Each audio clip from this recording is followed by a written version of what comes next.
আমরা ভালোই আছি, মস্তিতে আছি, বেশ ভালোই আছি, আমরা বিন্দাস আছি। আমরা ভালোই আছি, মস্তিতে আছি, বেশ ভালোই আছি, আমরা বিন্দাস আছি। তো প্রথমে দেখাচ্ছি বেতো শাক। বেতো শাক দিয়ে বেগুন দিয়ে রান্না করব। আর এখানে টমেটো নিয়েছি, পাকা টমেটো, এখনো কাটা হয়নি বন্ধুরা। টমেটোর টক রান্না করব। আর এখানে বন্ধুরা ছিম আলু কেটে নিয়েছি, ছিম বটি রান্না করব। ধনে পাতা দিয়ে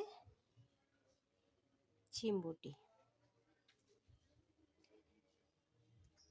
তো বন্ধুরা রান্নার পরে তোমাদের সাথে শেয়ার করব রান্নাগুলো কেমন হবে, তোমরা কিন্তু অবশ্যই কমেন্ট করে জানাবে।